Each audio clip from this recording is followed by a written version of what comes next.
ധ്യാനം എന്ന ശബ്ദം കേൾക്കുമ്പോൾ തന്നെ പലപ്പോഴും കൂടുതൽ പേരുടെ ഉള്ളിലെ വിചാരം ഇത് നമുക്ക് സാധാരണക്കാർക്കൊന്നും ചെയ്യാൻ കഴിയാത്തതാണ്. നമുക്ക് കുടുംബം, ജീവിതം, ജോലി ഇതിനെല്ലാം ഇടയിൽ എങ്ങനെ ധ്യാനിക്കും? അല്ലെങ്കിൽ ഇതെല്ലാം ഒരുപക്ഷെ സന്യാസിമാർക്കോ മഹാതപസ്വികൾക്കോ മാത്രം ചെയ്യാൻ കഴിയുന്ന കാര്യമാണ് എന്നൊരു തെറ്റായ ധാരണ കൂടുതൽ പേരുടെ ഉള്ളിലുമുണ്ട്. അതുകൊണ്ടാണ് ഇന്ന് നമുക്ക് നമ്മുടെ മനസ്സിനെ സ്വയം ശാന്തമാക്കി നമ്മുടെ മുന്നിൽ വരുന്ന പ്രതിസന്ധികളെ തരണം ചെയ്യാനുള്ള പ്രാപ്തി, മനക്കരുത്ത് നമുക്കന്യമായി കൊണ്ടിരിക്കുന്നത്. പ്രജാപിത ബ്രഹ്മകുമാരീസ് ഈശ്വരീയ വിശ്വവിദ്യാലയം അതിൻ്റെ 80ാം വാർഷികം ആഘോഷിക്കുന്ന ഈ വേളയിൽ വിശ്വമെമ്പാടും ഭാരതം ലോകത്തിന് നൽകിയ ഏറ്റവും മഹത്തരമായ സംഭാവന ധ്യാന സംസ്കാരം, യോഗി ജീവിത സംസ്കാരത്തെ മുഴുവൻ വിശ്വത്തിന് പ്രകാശം പോലെ പ്രദാനം ചെയ്ത ഈ ഭാരതം, ഋഷിമാരുടെ, യോഗിമാരുടെ, തപസ്വിമാരുടെ ഈ ഭാരതത്തിൻ്റെ മഹത്തരമായ സംഭാവനയെ യോഗേശ്വരനായ പരമേശ്വരൻ നമുക്ക് മുഴുവൻ വിശ്വത്തിൻ്റെ മംഗളത്തിനായി നൽകിയ ആ യോഗവിദ്യയെ, രാജയോഗി ജീവിതശൈലിയെ നമ്മുടെ ഈ പാലക്കാടൻ മണ്ണിൽ, കേരളത്തിൻ്റെ നെല്ലറയെന്ന് അറിയപ്പെടുന്ന ഈ കൊച്ചു കാർഷിക ജില്ലയിൽ എല്ലാവർക്കും കുടുംബസമേതം ആധ്യാത്മികമായൊരു ജീവിതം, ധ്യാന നിമഗ്നമായൊരു ജീവിതത്തിലൂടെ ഭൗതികമായ ജീവിതത്തിനോടൊപ്പം ആധ്യാത്മികമായ ഒരു ജീവിതത്തിൻ്റെ കൂടി സന്തുലനം സാധ്യമാണ്, നമുക്കേവർക്കും കഴിയും എന്ന ഒരു പ്രമാണം ഈ നാടിന് നൽകുന്നതിന് വേണ്ടിയിട്ടാണ് ഇന്ന് ഈ ധ്യാന മഹോത്സവം ദേവിയുടെ ഈ തിരുമുന്നിൽ സംഘടിപ്പിച്ചിരിക്കുന്നത്. ഇന്നത്തെ ഈ ധ്യാന മഹോത്സവത്തിൽ നമുക്കേവർക്കും ധ്യാനത്തിൻ്റെ അനുഭവം തരാനായി മൗണ്ട് അബുവിൽ നിന്നും എത്തിയിരിക്കുന്ന ഉഷാ ദീദിജി മഹാതപസ്വിനിയാണ്. എങ്ങനെ ഗൃഹസ്ഥ ജീവിതത്തിൽ ഇരുന്നു കൊണ്ടും ധ്യാനം നമ്മുടെ ദൈനംദിന ജീവിതത്തിൽ അഭ്യസിക്കാം, ധ്യാനത്തിലൂടെ കിട്ടുന്ന നേട്ടങ്ങൾ എങ്ങനെ നമ്മുടെ ലൗകിക ജീവിതത്തിൽ പ്രാവർത്തികമാക്കി സുഖവും ശാന്തിയും സമാധാനവും അനുഭവിക്കാം, മറ്റുള്ളവർക്കും സുഖവും ശാന്തിയും സമാധാനവും എങ്ങനെ കൊടുക്കാം എന്ന് പ്രായോഗിക തലത്തിൽ നമ്മളെപ്പോലെയുള്ള അനേകം പേരെ പഠിപ്പിക്കുന്ന ഒരു മഹാതപസ്വിനിയാണ് ഇന്ന് ധ്യാന മഹോത്സവത്തിൽ ഇവിടെ എത്തിയിരിക്കുന്നത്. വളരെ ചെറുപ്പത്തിൽ തന്നെ, ബാല്യകാലത്തിൽ തന്നെ ഈ ഈശ്വരീയ വിശ്വവിദ്യാലയവുമായി ദീദിജിക്ക് ബന്ധമുണ്ട്. തൻ്റെ വിദ്യാഭ്യാസം പൂർത്തിയാക്കിയ ശേഷം പൂർണ്ണമായും 1980 തൻ്റെ ജീവിതം ഈശ്വരീയ സേവനത്തിന് വേണ്ടി സമർപ്പിതയാക്കി. മാനവ സേവനമാണ് മാധവ സേവയെന്ന് മനസ്സിലാക്കിയ ദീദിജി തുടക്കത്തിൽ ബോംബെയിലും ഹൈദരാബാദിലും തൻ്റെ സേവനം അർപ്പിച്ച ശേഷം 1985 ഒരു പാദയാത്രയുണ്ടായി. ആ പാദയാത്രയിൽ മുതൽ ദീദിജി നമ്മുടെ ഹെഡ് ക്വാർട്ടേഴ്സായ മൗണ്ട് അബു രാജസ്ഥാനിൽ തൻ്റെ സേവനം നൽകിക്കൊണ്ടിരിക്കുകയാണ്. ദീദിജിയുടെ ഒരു പ്രത്യേക കഴിവെന്താണെന്ന് വെച്ചാൽ മാനേജിങ് ലീഡർഷിപ്പിൻ്റെ കോഴ്സ്, സെൽഫ് മാനേജിങ് ലീഡർഷിപ്പ്, അതെങ്ങനെയാണ് മറ്റുള്ളവർക്ക് സ്വയം എങ്ങനെ മാനേജ് ചെയ്ത് ഏത് സാഹചര്യത്തിലും കൊണ്ടുപോകാം എന്നതിനെക്കുറിച്ച് ദീദിജി വളരെ പ്രവീണയാണ്. അതുമാത്രമല്ല, തൻ്റെ കഴിവ് പല കമ്പനികളിലെ സ്റ്റാഫുകൾക്കും വളരെ ഉയർന്ന എക്സിക്യൂട്ടീവ് മാനേജേഴ്സിനും ദീദിജി ഇത്തരത്തിലുള്ള കോഴ്സുകൾ എടുക്കാൻ ദീദിജിക്ക് കഴിഞ്ഞിട്ടുണ്ട്. അതുമാത്രമല്ല, ദീദിജി നല്ലൊരു രാജയോഗിയും കൂടിയാണ്. തൻ്റെ 43 വർഷത്തിൻ്റെ തപശക്തിയുമായിട്ടാണ് നമുക്ക് ഈ ധ്യാന മഹോത്സവത്തിന് എത്തിയിരിക്കുന്നത്. പിന്നെ ദീദിജി ഹെഡ് ക്വാർട്ടേഴ്സ് മൗണ്ട് അബു രാജസ്ഥാനിലാണ് തത്സമയം തൻ്റെ സേവനം അനുഷ്ഠിക്കുന്നത്. അതായത് സ്വയം ധ്യാനം അഭ്യസിക്കുകയും അതുമാത്രമല്ല ബ്രഹ്മകുമാരീസിൻ്റെ ഗ്ലോബൽ ഹെഡ് ക്വാർട്ടേഴ്സായ മൗണ്ട് അബു രാജസ്ഥാനിൽ ഒരു മാസം കുറഞ്ഞത് 50,000 പേര് 50,000 ഗൃഹസ്ഥികൾ അവിടെ സന്ദർശിക്കാൻ എത്തുന്നുണ്ട്. അവർക്കെല്ലാം എങ്ങനെയാണ് ധ്യാനം അഭ്യസിക്കേണ്ടതെന്നും എങ്ങനെയാണ് നമ്മുടെ ജീവിതത്തിൽ സന്തുലനത പാലിക്കേണ്ടതെന്നുമുള്ള കല ദീദിജി അഭ്യസിപ്പിക്കുന്നുണ്ട്. എപ്പോഴും തിരക്കേറിയ ജീവിതമാണ് ദീദിജിക്ക്. അതുമാത്രമല്ല, ദീദിജി നല്ലൊരു വക്താവും കൂടിയാണ്. അതുകൊണ്ട് തന്നെയാണ് ടി വിയിൽ പല ചാനലുകളിലും ദീദിജിയുടെ പ്രഭാഷണങ്ങൾ നടന്നുകൊണ്ടിരിക്കുന്നുണ്ട്. ആസ്ഥ ചാനൽ, ജി ജാഗ്രൻ, സോണി, സംസ്കാർ ചാനലുകളിലും ബ്രഹ്മകുമാരീസിൻ്റെ സ്വന്തം ചാനലായ പീസ് ഓഫ് മൈൻഡ്, നമ്മുടെ ഇവിടുത്തെ ബ്രഹ്മകുമാരന്മാരും കുമാരിമാരും വീടുകളിൽ ആ ചാനലിലൂടെ കേൾക്കാറുണ്ട്. ദീദിജിയുടെ പ്രഭാഷണങ്ങളെല്ലാം അതിലൂടെ പ്രസരിപ്പിക്കുന്നുണ്ട്. പിന്നെ ദീദിജിയുടെ CD-കൾ, ഓഡിയോ CD, വീഡിയോ CD-കളും ഇറക്കിയിട്ടുണ്ട്. ആഗോള വ്യാപകമായി ദീദിജി നല്ല നല്ല പ്രഭാഷണങ്ങളും മാനേജ്മെൻറ്റ് കോഴ്സുകളും എടുക്കുന്നുണ്ട്. ഇതുകൊണ്ട് തീരുന്നില്ല, നല്ലൊരു എഴുത്തുകാരിയും കൂടിയാണ്. ദീദിജി ഹിന്ദിയിലും ഇംഗ്ലീഷിലും ഗുജറാത്തിയിൽ നല്ല പ്രവീണയാണ്. തൻ്റെ സരളവും സ്ഫുടവുമായ ഭാഷയിലൂടെ ദാദിജി പല ലേഖനങ്ങളും എഴുതിയിട്ടുണ്ട്. സ്വന്തം ബുക്കായ സെൽഫ് മാനേജിങ് ലീഡർഷിപ്പ് എന്ന പുസ്തകവും ദീദിജി പ്രസിദ്ധീകരിച്ചിട്ടുണ്ട്. പിന്നെ നല്ലൊരു ഭക്തിയും കൂടിയാണ് ദീദിജി. ഭക്തിയുടെ അന്തരീക്ഷത്തിൽ ജനിച്ചു വളർന്നവരാണ്. അതുകൊണ്ട് തന്നെയാണ് രാമായണം, മഹാഭാരതം, ഭഗവത്ഗീത ഇവ എങ്ങനെയാണ് സാധാരണക്കാർ ജീവിതത്തിൽ അതിലെ മൂല്യങ്ങൾ, ആത്മീയ തത്വങ്ങൾ എങ്ങനെ ജീവിതമാക്കാം എന്ന് ദീദിജി നല്ല രീതിയിൽ അതിനെ അവതരിപ്പിച്ചിട്ടുണ്ട്. അതിൻ്റെ CD-കളും ഇറക്കിയിട്ടുണ്ട്. ഇവ TV-യിലൂടെ നല്ലപോലെ സംപ്രേഷണവും ചെയ്യുന്നുണ്ട്. അപ്പോൾ അങ്ങനെയും കഴിവുള്ളൊരു ദീദിജിയാണ് ഇപ്പം നമ്മുടെ മുന്നിൽ ഇരിക്കുന്നത്. അതുമാത്രമല്ല, സദാ ഉന്മേഷ ഉത്സാഹത്തിലാണ് ദീദിജി. എൻ്റെ സ്വന്തം അനുഭവം കൊണ്ട് പറയുകയാണ്, കഴിഞ്ഞ ഒരാഴ്ചയായി ദീദിജി സേവനാർത്ഥം രാവിലെയും വൈകുന്നേരവും ചില സമയങ്ങളിൽ രാത്രിയിലും ഉണ്ട് നല്ലപോലെ പ്രഭാഷണങ്ങളെല്ലാം ചെയ്താലും ദീദിജി വളരെ ഉന്മേഷയാണ്. പേരിൽ തന്നെ അറിയാം, ഉഷ ദീദിജി. ഉഷ അർത്ഥം സദാ ഉന്മേഷം നിറഞ്ഞ ഒരു വ്യക്തിത്വമാണ്. ദീദിജിയുടെ മുഖത്തിൻ്റെ ആത്മീയ തിളക്കം, കണ്ണുകളിൽ വരുന്ന ആത്മീയ തേജസ്, ദീദിജിയുടെ വാക്കിൽ നോക്കിയാൽ ആത്മീയ പ്രസരിപ്പ്, ഇവയെല്ലാം കൊണ്ടും അനേകരെ ആത്മീയ ശക്തി കൊണ്ട് സമ്പന്നമാക്കുന്ന നല്ലൊരു വ്യക്തിത്വത്തിൻ്റെ ഉടമയാണ് നമ്മുടെ മുന്നിൽ ഇരിക്കുന്നത്.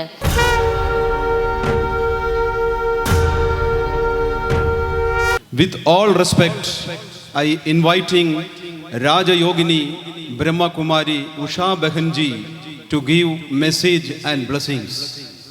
ഓം ശാന്തി. എല്ലാവരും പറയൂ, Om Shanti, Om Shanti, Om Shanti, Om Shanti, Om Shanti. Invoking the most beloved Supreme Father, today amongst all of us, Dhyan is the need of the hour. Because today everybody is experiencing stress in their lives and everybody wants relaxation of mind, peace of mind on this world. വർത്തമാന സമയത്ത് ലോകത്തിൻ്റെ അവസ്ഥ അങ്ങനെയായിരിക്കുകയാണ്.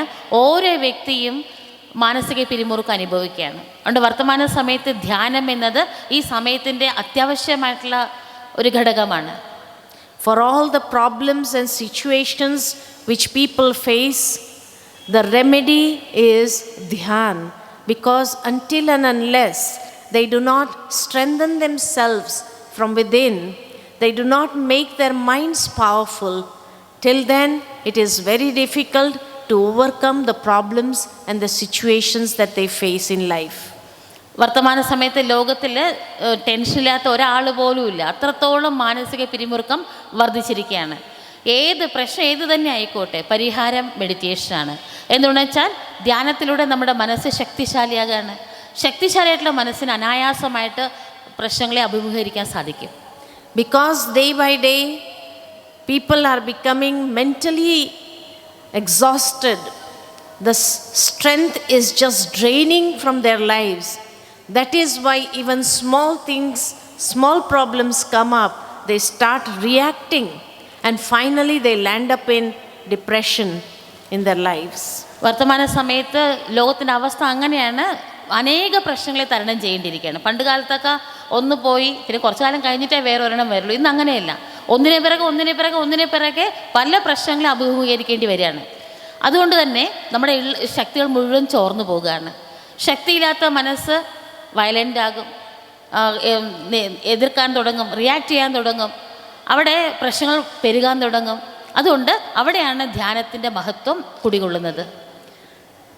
Definitely, in order to concentrate and focus the mind, first of all, we need to master our senses. Then only we will be able to focus our mind. Otherwise, the minds have become so fluctuating. It's constantly moving away in different directions, wandering in different directions. So, first of all, we need to master our senses. That is what the message of Gita also teaches us. മനസ്സിനെ ഏകാഗ്രമാക്കണമെന്നുണ്ടെങ്കിൽ ആദ്യം ഇന്ദ്രിയങ്ങളെ train ചെയ്യണം, ഇന്ദ്രിയങ്ങളെ വശത്താക്കണം, ഇന്ദ്രിയങ്ങളുടെ മേലെ നിയന്ത്രണം കൊണ്ടുവരണം. എന്നാലേ മനസ്സിനെ വശത്താക്കാൻ സാധിക്കുള്ളൂ. വർത്തമാന സമയത്ത് അങ്ങനെയാണ്, നമ്മുടെ ഇന്ദ്രിയങ്ങളെ പ്രൊവോക്ക് ചെയ്യത്തക്ക രീതിയിലുള്ള കാര്യങ്ങളാണ് എങ്കും ഉള്ളത്. ഗീതയുടെ സന്ദേശവും അതാണ്. ശ്രീമദ് ഭഗവത്ഗീതയും ഇന്ദ്രിയങ്ങളെ വശത്താക്കാനാണ് ആവശ്യപ്പെടുന്നത്. In Srimad Bhagavad Gita also, when Arjuna asked this question to God, God, is it easy to master the mind? Can we, common people, master the mind? Can we focus our mind? Shrimad ഭഗവത്ഗീതയിൽ അർജുനനും ചോദിക്കുന്നത് ഇത് തന്നെയാണ്. ഹേ ഭഗവൻ, മനസ്സിനെ ആ വശത്താക്കാൻ സാധിക്കുമോ? സാധാരണക്കാരായിട്ടുള്ള ഞങ്ങളെപ്പോലുള്ള ഗൃഹസ്ഥരായിട്ടുള്ള ആൾക്കാർക്കും മനസ്സിനെ വശത്താക്കാൻ സാധിക്കുമോ? ഇത് സാധ്യമാണോ എന്നാണ് ആവർത്തിച്ച് ചോദിക്കുന്നത് Arjunan. And for that, in the 3rd chapter also, God tells him, Arjuna, first you will have to master your senses, because the mind always wanders behind the senses. The senses are being attracted in the outside world, and therefore the mind becomes wandering and it is difficult to master it. അപ്പോൾ ഭഗവാൻ 3ാമത്തെ അധ്യായത്തിലേക്ക്, ശ്രീമദ് ഭഗവത്ഗീതയുടെ 3ാമത്തെ അധ്യായത്തിൽ അർജുനനെ വളരെ വ്യക്തമായിട്ട് ബോധ്യപ്പെടുത്തി കൊടുക്കുകയാണ്. അർജുന, മനസ്സലയുന്നത് ഇന്ദ്രിയങ്ങളുടെ പുറകെയാണ്. ഇന്ദ്രിയങ്ങൾ പുറമേയുള്ള വിഷയങ്ങളുടെ ആകർഷത്തിൽ പെട്ടിട്ട് ഏത് വിഷയത്തിലാണോ ഇന്ദ്രിയങ്ങൾ ആകർഷിക്കപ്പെടുന്നത്, മനസ്സ് അതിൻ്റെ പിറകെ പോകുകയാണ്. അതുകൊണ്ട് മനസ്സിനെ വശത്താക്കാനായിട്ട് ആദ്യം ഇന്ദ്രിയങ്ങളെ വശത്താക്കേണ്ടത് അനിവാര്യമാണ്. So how to master the mind so that we can focus the mind in practical meditation and dhyan? For that I would like to narrate a small story. അപ്പോൾ അതിന് മനസ്സിനെ വശത്താക്കാനായിട്ട്, ഇന്ദ്രിയങ്ങളെ നിയന്ത്രിക്കാനായിട്ട് ഒരു ചെറിയ കഥയിലൂടെ നിങ്ങൾക്ക് ഞാനത് പറഞ്ഞ് മനസ്സിലാക്കി തരാം. That once there was a traveler and he had a beautiful horse with him. So he was going from kingdom to kingdom. And when he would go to the kingdom, he would tell the king, I have a wonderful horse, but the horse is very naughty. The one who is able to master that horse, I'll definitely give out that horse to that person or to that kingdom. So the king said, well, mastering a horse is no difficult. We have so many masters who can master the horse very easily. So a day was finalized, and in a huge ground, the horse was brought. All the 4 sides, people were sitting. The king and all the masters had come from various parts of the kingdom. Now, as soon as the masters used to go near the horse would not even allow the masters to come near. If they come from the front, he would raise his both front legs and attack that master. Those who would try to come from the back, he would raise his back legs, kick them, and would not even allow them to come closer. കഥ എന്താണെന്ന് വെച്ചാൽ, ഒരിക്കൽ ഒരു രാജാവ് ഉണ്ടായിരുന്നു. അദ്ദേഹത്തിന് നല്ലൊരു അഴകുള്ള ചന്തമുള്ള നല്ലൊരു കുതിരയുണ്ടായിരുന്നു, നല്ല ആരോഗ്യവാനായിട്ടുള്ള കുതിരയുണ്ടായിരുന്നു. അദ്ദേഹം പല രാജാക്കന്മാരുടെ അടുത്ത് പോയിട്ട് പറഞ്ഞു, എനിക്കിങ്ങനെ നല്ലൊരു കുതിരയുണ്ട്, പക്ഷേ അതിനെ അടക്കാൻ പറ്റുന്നില്ല, അത് വളരെ അക്രമാസക്തമായിട്ടുള്ള കുതിരയാണ്, അതിനെ കെട്ടാൻ പറ്റുന്നില്ല, പിടിച്ചടക്കാൻ പറ്റുന്നില്ല. നിങ്ങൾ അടക്കുകയാണെങ്കിൽ ആ കുതിരയെ നിങ്ങൾക്ക് തരാം, നല്ല കുതിര, ഒരു അത്ഭുതകരമായിട്ടുള്ള വളരെ കഴിവുള്ള കുതിരയാണെന്ന് പറഞ്ഞു. രാജാക്കന്മാർ പറഞ്ഞു കുതിര അടക്കുന്ന അത്ര ഈസി, വലിയ പ്രയാസമുള്ള കാര്യമൊന്നുമല്ല, ഈസിയാണ്. ഞങ്ങളുടെ അടുത്താണെങ്കിൽ നല്ല കഴിവുള്ള കുതിരയെ അടക്കാൻ പരിചയമുള്ള കഴിവുള്ള നല്ല കുതിരക്കാരന്മാരൊക്കെ ഉണ്ട്, കൊണ്ടുവരാൻ പറഞ്ഞു. ഒരു ദിവസം ഫിക്സ് ചെയ്തു. എല്ലാ രാജാക്കന്മാരും അവരുടെ നല്ല നല്ല മിടുക്കന്മാരായിട്ടുള്ള കുതിരക്കാരെയൊക്കെ കൊണ്ടുവന്നിട്ടുണ്ട്. ഒരുപാട് കാണികളൊക്കെ നാനാഭാഗത്ത് ഇരിപ്പുണ്ട്. ആ കുതിരയെ കൊണ്ടുവന്നു. ഇവരെല്ലാവരും നല്ല മിടുക്കന്മാരായിട്ടുള്ള നല്ല അനുഭവമുള്ള പഴക്കമുള്ള കുതിരക്കാരന്മാരാണ്. പക്ഷേ കുതിരയുടെ അടുത്ത് പോലും പോകാൻ പറ്റുന്നില്ല. മുൻഭാഗത്തൂടെ പോകാൻ തുടങ്ങിയാൽ 2 ഫ്രണ്ട് കാലുകൊണ്ട് അറ്റാക്ക് ചെയ്യും. പിൻഭാഗത്തൂടെ പോകാൻ നോക്കുമ്പോൾ ബാക്കിൽ 2 കാലുകൊണ്ട് ആക്രമിക്കും. ഒരു വിധത്തിലും ആർക്കും ആ കുതിരയെ ഒന്ന് സമീപിക്കാൻ പോലും സാധിച്ചില്ല. Slowly and gradually, when all the masters failed to master the horse, the king was so astonished. In my kingdom, there is no master who can master this horse. So he asked the subject, is there anyone who can come forward to master this horse? The subjects also started thinking, if the masters are not able to master, how can I do so?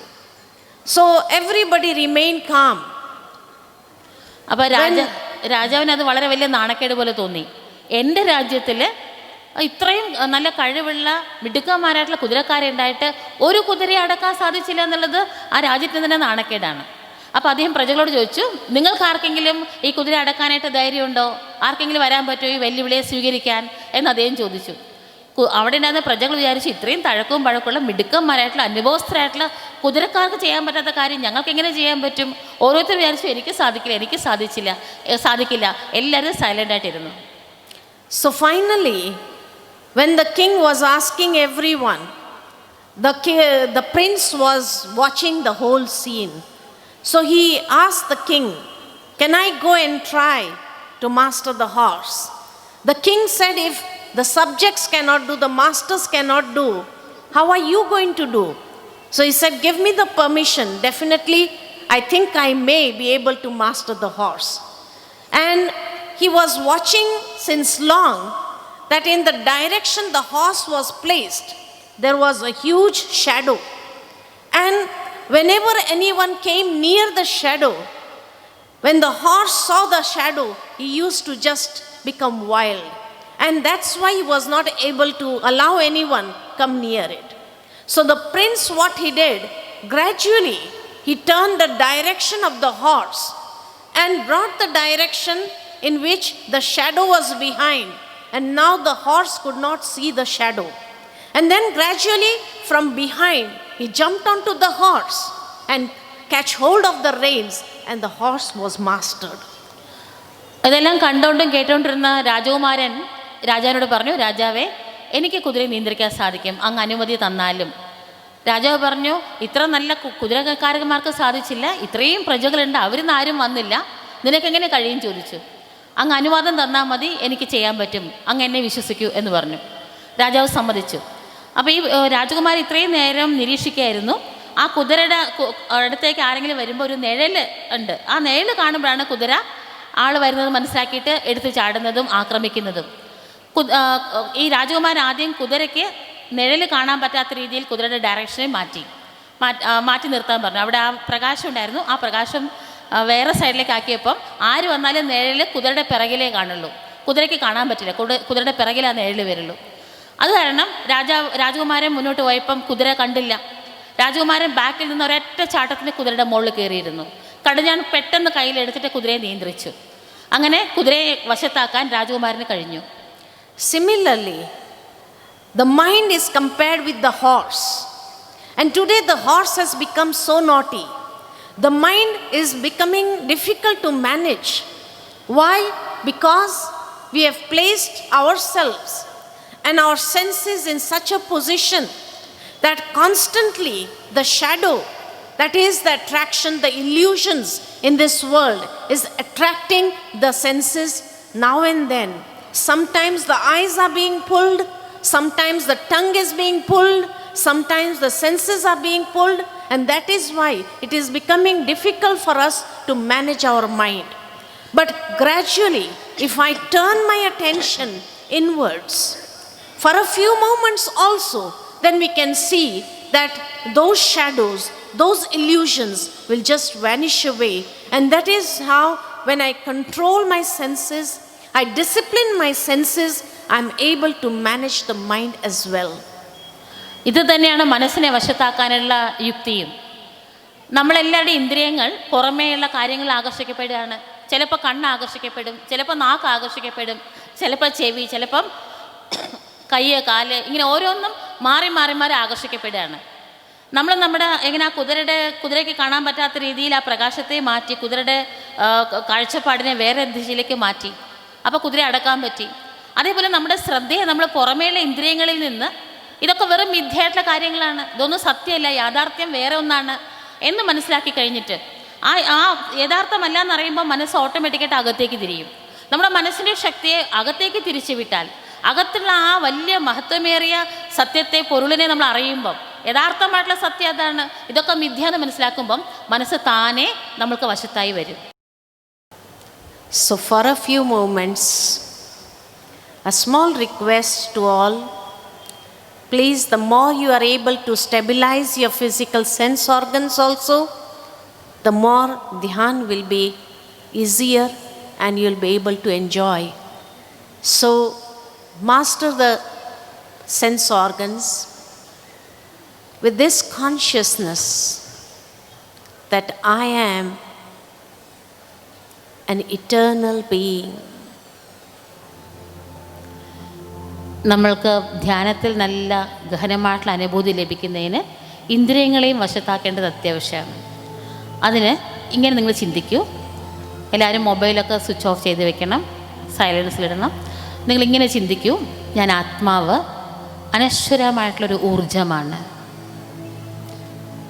With your mind's eye, visualize yourself in the center of the forehead as a divine star, divine light.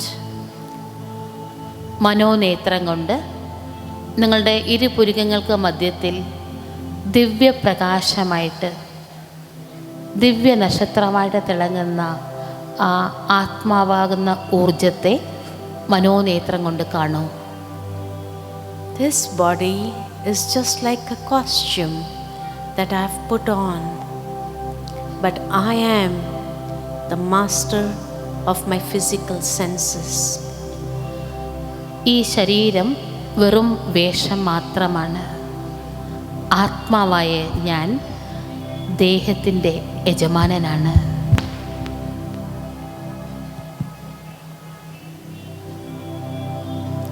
So slowly and gradually, I realize my eternal form. I am a pure being.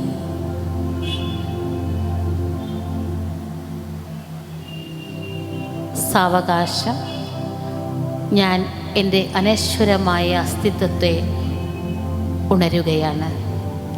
ഞാൻ അനശ്വരമായ ഊർജമാണ്.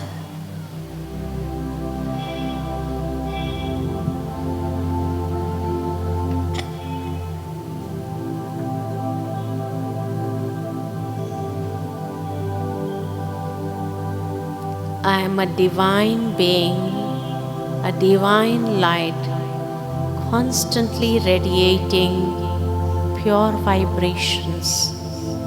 This is my real form. ഞാൻ ദിവ്യമായൊരു പ്രകാശമാണ്. എന്നിൽ നിന്ന് നിരന്തരം ദിവ്യമായ തരംഗങ്ങൾ നാനാഭാഗത്തേക്കും പ്രസരിച്ചുകൊണ്ടിരിക്കുന്നു.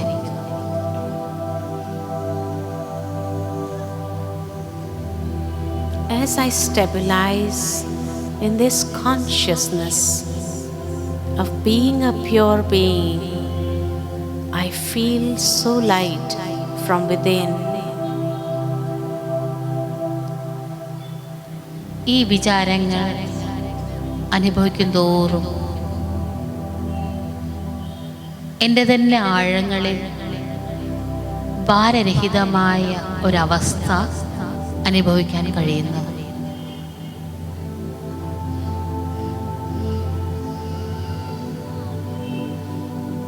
Slowly and gradually, I realize My true nature is that of peace.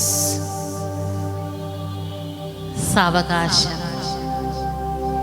എൻ്റെ നിജധർമ്മം ശാന്തിയാണെന്ന് ഞാൻ അനുഭവിക്കുന്നു. Peace is my true religion. I am a peaceful being. ശാന്തി എൻ്റെ നിജധർമ്മമാണ്, സ്വഗുണമാണ്. ഞാൻ ശാന്ത സ്വരൂപ ആത്മാവാണ്.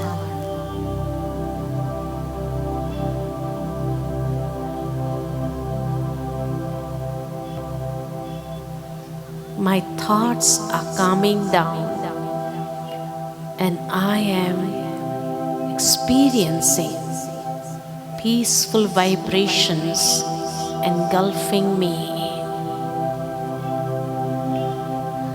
എൻ്റെ വിചാരങ്ങൾ ശാന്തമായി കൊണ്ടിരിക്കുന്നു. ഞാൻ ഗഹനമായ ശാന്തി അനുഭവിക്കാൻ തുടങ്ങുകയാണ്. Such a beautiful feeling from within. Peace and light. എത്ര മധുരമായൊരു അനുഭൂതിയാണിത്. ഭാരരഹിതമായ അവസ്ഥയും ശാന്തിയും.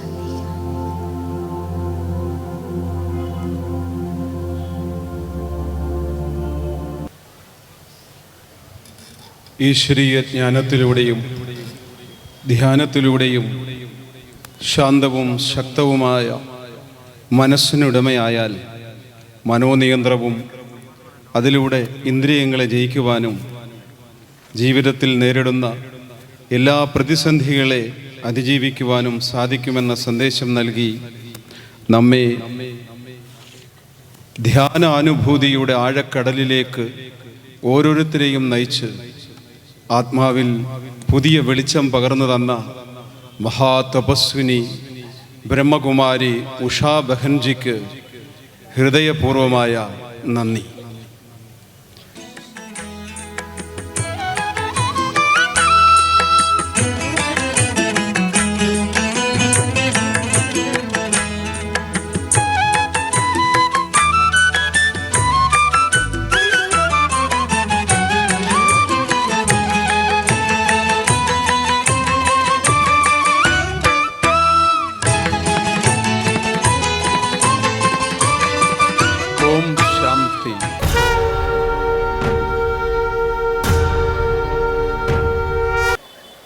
ഇന്നിവിടെ സർവ്വ വിശ്വവിദ്യാലയത്തിൻ്റെ 20ാം വാർഷികം ആഘോഷിക്കുന്ന വേളയിൽ പങ്കെടുക്കാനും നിങ്ങളോട് 2 വാക്ക് പറയാനും അവസരം കിട്ടിയത് വലിയൊരു ഭാഗ്യമായി കരുതുന്നു.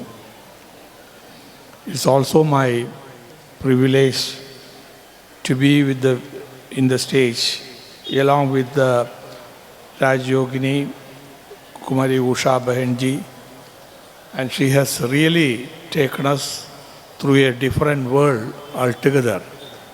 Last 15 minutes, I'm sure each one of us have experienced a new feeling.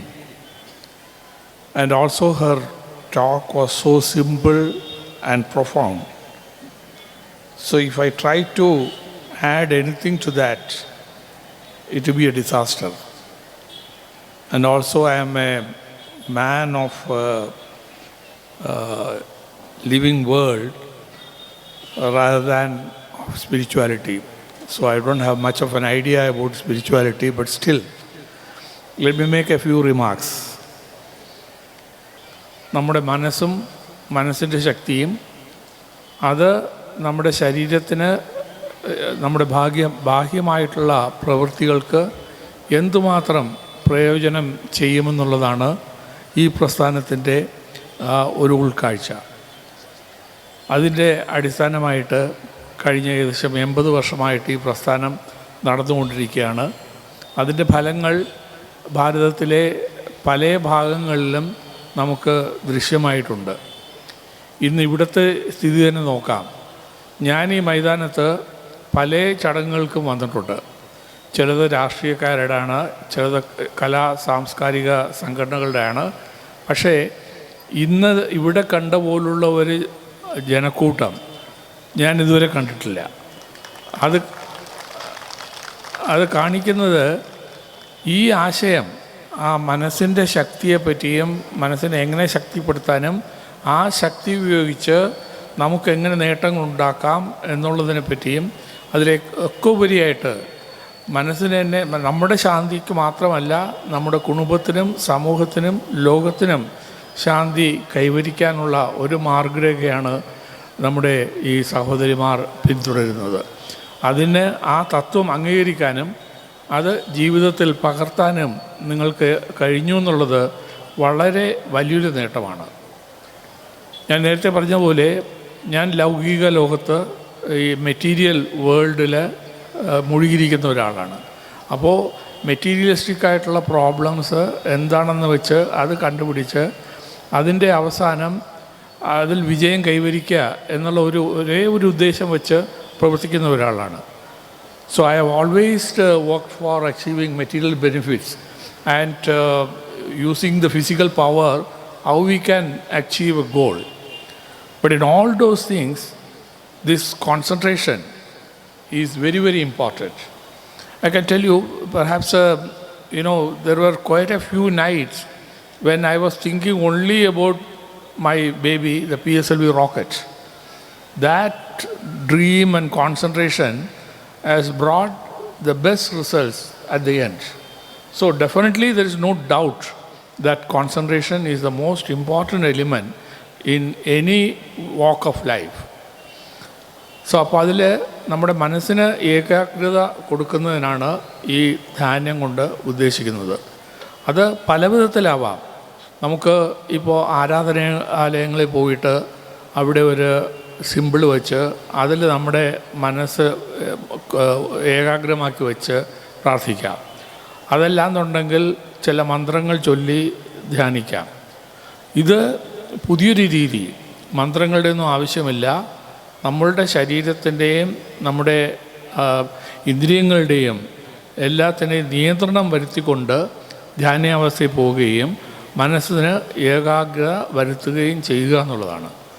So this power which you are getting out of this concentrating on the mind is tremendous. There is no doubt on that. But only my humble belief is that concentration once you get, we will be able to perform whatever duties we are doing in the physical world much more efficiently and with less of conflicts. We will be able to appreciate the viewpoints of others. We will be able to really ensure that no harm is done to others, and that way we bring the peace to the society and to the world at large. So definitely this Dhyana Yajnam എല്ലാവർക്കും ഉപയോഗപ്പെടുന്ന ഒരു കാര്യമാണ്. അതിനുവേണ്ടി ഇവിടെ ഇന്ന് ഒരു ദിവസത്തെ പരിപാടി നടക്കേണ്ടായി. അതിൽ 500-ലേറെ കുടുംബങ്ങളെ ആൾക്കാർ ഇവിടെ വരികയും ധ്യാനത്തിൽ പങ്കെടുക്കുകയുണ്ടായി. അതിൻ്റെ പ്രയോജനം എല്ലാവർക്കും കിട്ടുമെന്ന് നിസ്സംശയം പറയാൻ കഴിയും. നമ്മളെ ആദ്യത്തെ സ്വാഗത നൃത്തത്തിൽ തന്നെ ആ നൃത്ത രൂപങ്ങളിൽ കൂടി ലോക ഉൽപ്പത്തി തുടങ്ങി അവസാനം കലിയുഗത്തിൽ വന്ന് നിൽക്കുന്നവരെയുള്ള കാര്യങ്ങൾ അവർ കൃത്യമായി വിവരിക്കുകയുണ്ടായി. അപ്പോൾ പ്രത്യേകിച്ചും നമ്മുടെ അനുഭവങ്ങൾ വെച്ച് നോക്കുകയാണെങ്കിൽ ഇന്ന് നമ്മളിപ്പോൾ കലിയുഗത്തിൽ കൂടി കടന്നു പോവുകയാണ്. ആ കലിയുഗത്തിൽ നിന്നും മോക്ഷം നേടണമെങ്കിൽ നമ്മുടെ പ്രവൃത്തി കൊണ്ട്, നമ്മുടെ സൽപ്രവൃത്തി കൊണ്ട് മാത്രമേ അതിന് കഴിയുകയുള്ളൂ. അതിന് നമ്മുടെ മനസ്സും ശരീരവും നിയന്ത്രിക്കാൻ കഴിഞ്ഞാൽ അത് വലിയൊരു വിജയമാകും. ഇത്തരം പ്രസ്ഥാനത്തിന് എല്ലാ ഭാവുകങ്ങളും നേർന്നുകൊണ്ട് എൻ്റെ വാക്കുകൾ ചുരുക്കുന്നു. നന്ദി, നമസ്കാരം.